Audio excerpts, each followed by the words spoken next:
Imagine a reality where the millions of pages detailing Jeffrey Epstein's network were simply boxed up and locked away forever in total darkness. In that alternate timeline, the highly organized victim recruiter system doesn't stop. The pipeline, where abused minors were structurally incentivized to procure others, remains completely intact, quietly expanding its reach year after year. This machine thrives because it operates in geographic blind spots. Predators utilize private islands and offshore states as liminal spaces, sovereign-like zones where wealthy actors function completely outside the jurisdiction of international law. Jeffrey Epstein served as the primary architect of this shadow system. He built a network that commodified human beings for the benefit of global elites, shielded by immense wealth and powerful connections. A criminal enterprise of this scale doesn't stay hidden purely by accident. Keeping thousands of victims quiet and millions of dollars flowing requires a massive, perfectly synchronized infrastructure of institutional complicity. For the survivors, this enforced secrecy creates a grinding psychological reality known as institutional gaslighting. When authorities actively suppress evidence of abuse, they invalidate the victims' lived experiences, making them feel like their trauma never officially happened. We know that as early as 1996, artist Maria Farmer provided the FBI with a detailed report of child trafficking within this network. That early warning was deliberately buried inside the Bureau's vaults. Law enforcement agencies bypassed their own mandatory federal protocols to keep this report buried. By ignoring the earliest available opportunity to intervene, the system permitted the network to mature and entrench itself for another 30 years. Without public disclosure, the cycle is permanently locked in place. The victims are trapped in a state of absolute voicelessness, while the broader public continues on, oblivious to the exploitation. Happening just out of frame. The first structural support holding up this system is the judiciary itself. Instead of prosecuting high-status offenders, the legal framework is often inverted to actively shield them from public scrutiny. A standard prosecution path is diverted into an opaque loop through secret non-prosecution agreements. These hidden deals grant immunity, bypassing judicial oversight. In the 11th Circuit, this blocked the Crime Victims' Rights Act, legally denying victims their right to confer or even be notified.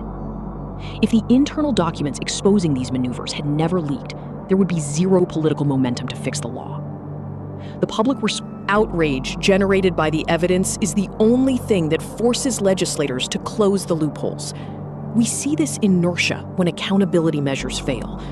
Look at the stalling of proposed reforms, like the 2026 Silence No More Act. Without constant public pressure, non-disclosure agreements remain legally weaponized, functioning as permanent gag orders against victims. The result is a justice system operating like a black hole. It absorbs evidence, shuts out victims, and extinguishes public accountability to protect the elite. The second pillar of this architecture exists in global finance. Major banks function as the essential movers of capital required to keep the enterprise running. Inside these institutions, standard anti-money laundering compliance is routinely overridden by the promise of client prestige. Internal red flags regarding human trafficking are ignored by senior leadership, as long as the accounts continue generating massive, reliable revenue. This diagram illustrates the next step: reputation laundering. Illicit financial capital is funneled directly into global philanthropy. In exchange for massive donations, the criminal elite purchase moral credits and public legitimacy, effectively buying a spotless reputation. By managing these accounts and ignoring the origin of the funds, major banks provide the hidden infrastructure that makes elite deviance structurally sustainable.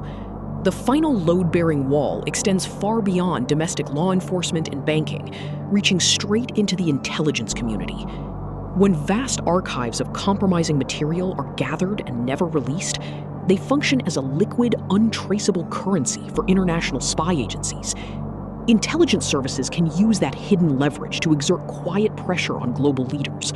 They can softly steer domestic elections, dictate foreign policy, and solidify international alliances without ever firing a shot.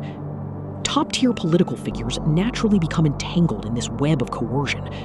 Men like former Israeli military intelligence chief Ehud Barak operated within Epstein's network, highlighting how tightly state intelligence and elite financial deviance intertwine. Permitting these files to remain sealed ensures that foreign policy is shaped by personal vulnerability and the constant silent threat of blackmail. When this machinery of silence is allowed to keep turning in the dark, the damage eventually bleeds out into the broader culture.